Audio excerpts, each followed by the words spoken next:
Bonjour à tous, je m'appelle Isabelle, je travaille à l'Institut italien des cultures où je donne des cours de langue, d'histoire de l'art et également j'anime les mercredis les ateliers pour les enfants.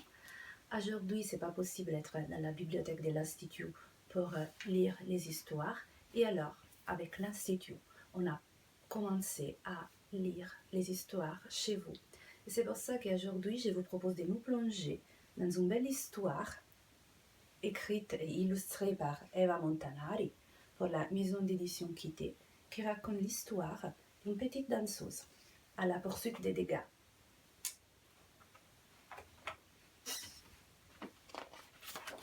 Cette jeune danseuse, avec son sac dans lequel elle gardait son toutou tout nouveau, à la fin de la dernière répétition, se rapproche à un tableau. Un tableau que tous les jours, Messier Degas venait à l'opéra pour réaliser. Elle découvre, en premier plan, elle-même, représentée en train de se gratter son dos. Elle n'est pas très contente et, un peu plus tard, elle est encore moins contente parce qu'elle découvre que son sac, elle a échangé par erreur avec les sacs des Messier Degas, où il y a toutes les couleurs des Messier Degas. Et c'est à ce moment-là qu'elle commence à courir pour les rues de Paris, parce qu'elle est à la recherche des Messier Degas pour récupérer son sac. Donc elle sort, elle court, malgré la pluie, dans les rues de Paris. Elle ne trouve pas Degas, mais elle trouve un autre artiste, Calbo, qui est en train de représenter Paris sous la pluie. Elle lui demande des nouvelles de Messier Degas, mais Calbo lui répond « Mademoiselle, ici, je n'ai pas regardé Degas. J'ai vu plutôt Paris, comment elle changeait tout de suite sous la pluie. J'étais intéressée surtout à saisir la son. Vous pouvez peut-être demander à mon ami Monet, qui est là en train de représenter les mêmes sujets pendant les différentes heures de la journée.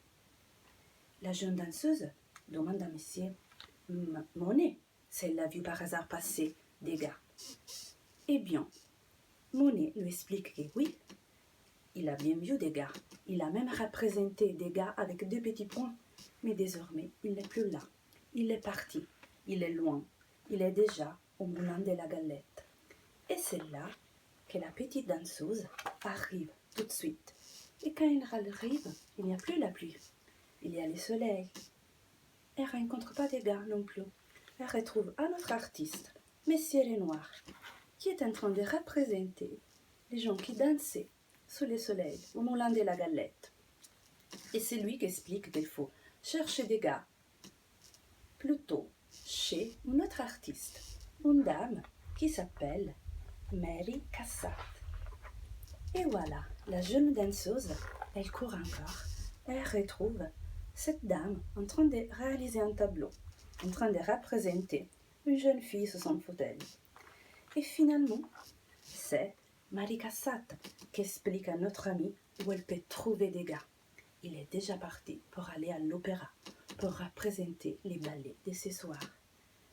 La danseuse, alors, elle part tout de suite à la poursuite des Degas à nouveau et, enfin, elle le retrouve. Elle le retrouve ici, sous les ponts qui amènent à l'opéra.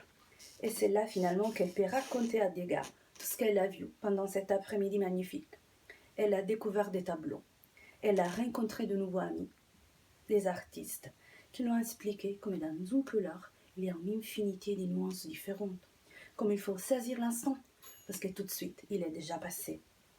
Et elle peut finalement échanger son sac avec les sacs des Degas.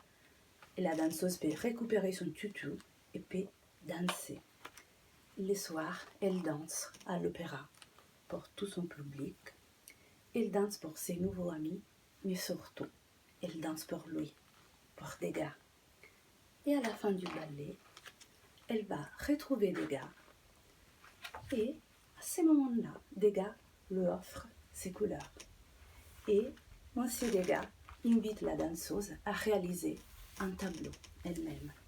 Et moi, je vous invite à réaliser des dessins inspirés peut-être à cette histoire et à nous envoyer vos dessins sur notre page Facebook, sur notre profil Instagram pour les voir ensemble et peut-être les publier pour les commenter avec vous. Moi, je vous invite à rester chez vous pour réaliser vos dessins, pour lire des histoires et je vous attends pour une autre histoire. À très bientôt.